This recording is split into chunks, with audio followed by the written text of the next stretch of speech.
Watching this scene out of context only tells you one thing. You are watching a horror movie about a ghost hunting an orphanage full of children. It is weird to say that this assumption would be both true and completely wrong.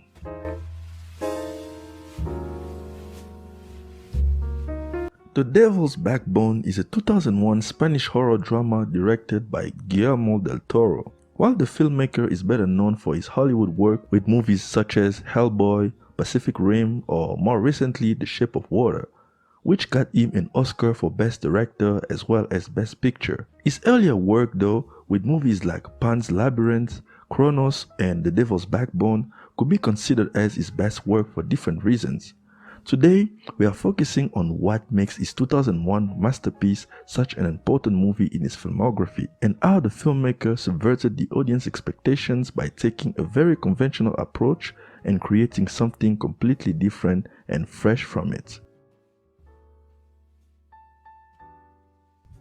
The movie follows 12-year-old Carlos in 1939 Spain at the end of the Civil War as he arrives at the Santa Lucia School, which shelters orphans of the Republican militia and politicians. Soon after, Carlos starts uncovering the secrets of the orphanage, which includes the youthful ghosts that wanders the grounds. The first half of the film follows the structure of a normal ghost story, from the mysterious opening to the constant appearance and disappearance of a dead boy named Santi, the mysterious backstory of the supposedly dead boy, and of course, this scene. But that's not exactly what the movie is about. While the ghost of Santi is quite important for the story, it's not for the same reasons we might expect. The ghost is not there to kill the kids one by one. He's not there for needless jump scares. Actually, the ghost does not kill a single person in the movie until the final act. That's because Guillermo Del Toro used the ghost as a symbol rather than an object of destruction and terror, and that is made abundantly clear when the death of Santi is revealed. Santi died accidentally after eating his head, but Jacinto, the caretaker, decides to cover it up to avoid anyone finding out that he was trying to break into the school safe in search of hidden gold. Jamie, Santi's friend, who witnessed everything, decided not to mention the event to anyone in fear that Jacinto would kill him as well. Before continuing the story, let's look at the orphanage. The orphanage, on the other hand, is run by Carmen, the widow of a leftist, and Dr. Casares. It is also revealed that the orphanage has hidden gold, and that drives most of the movie, especially the third act. The entire school had been tainted by a single event, the day a bomb fell from the sky. Though the bomb itself did not detonate and thus not killing anyone, that day is when the disappearance of Santi happened and when the ghost first appeared. In his arrival, Carlos has a few encounters with Jamie, who has become more and more like Jacinto, relentlessly trying to bully Carlos. Fear has turned him into what he hates, and that is what the antagonist of this movie is: human cruelty. The war setting is a perfect visual representation of how poisonous humans can be of their environment.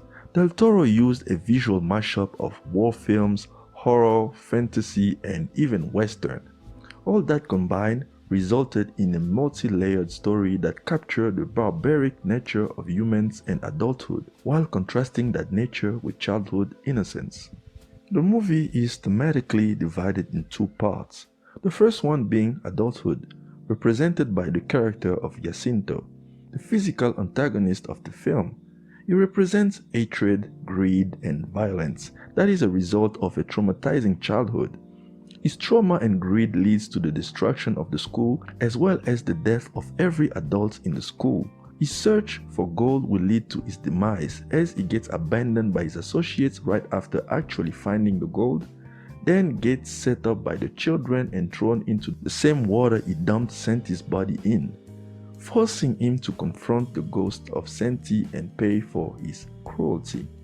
Jamie, on the other hand, is the opposite of Jacinto. Even though it looked like a child destined to end up in a similar way, the arrival of Carlos changed that.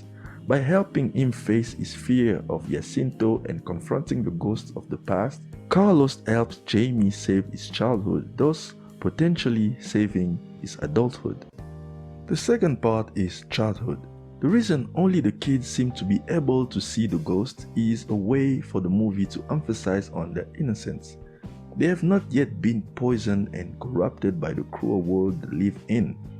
At the end, the children do not defeat a ghost or a deadly monster, but rather a physical representation of the corrupt world dictated by the adults, and thereafter leave the orphanage heading towards the future, leaving the spirits and ghosts of the past behind. This analogy is made clear from the very beginning. Es un fantasma, un evento terrible condenado a repetirse una y otra vez. De dolor, quizá.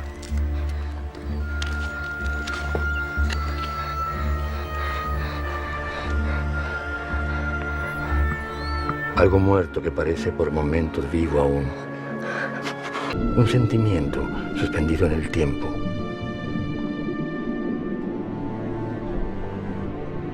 Como una fotografía borrosa.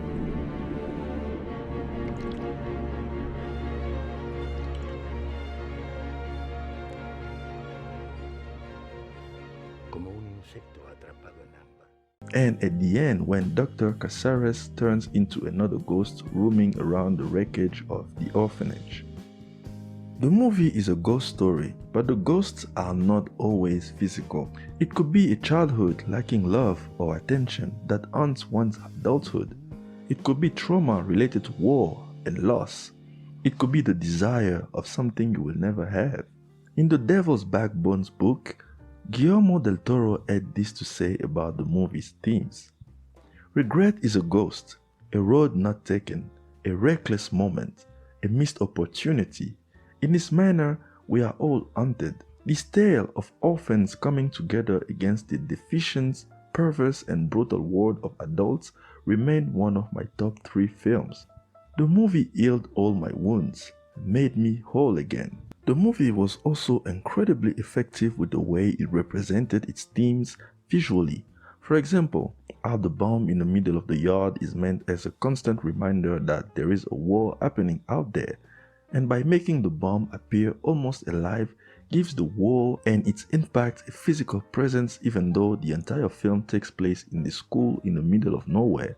The other great example would be how early in the movie Carmen tells the kids about the story of a mammoth, and in the image we can see men using pitchforks to defeat the giant animal, which sets up the final act when the kids join forces to defeat Jacinto.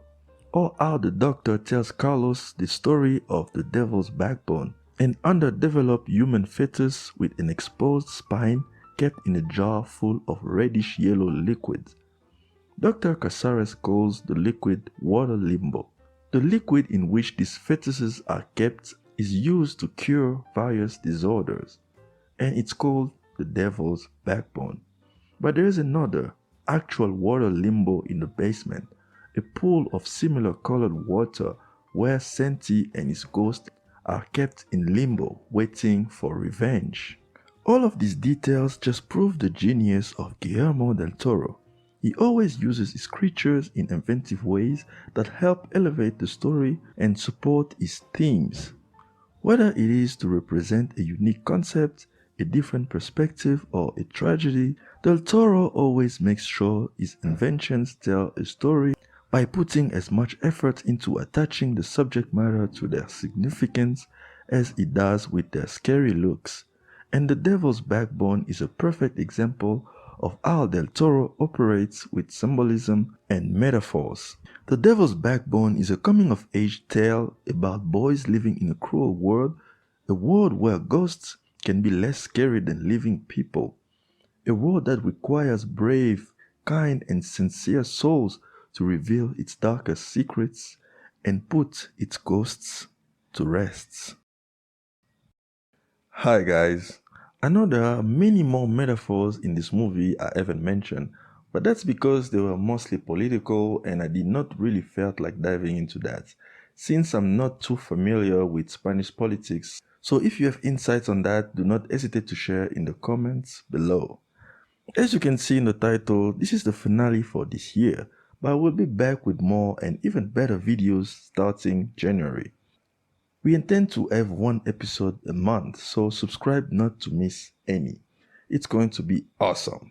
Until then, I say happy holiday to you all and we will see you next year. Take care. Bye.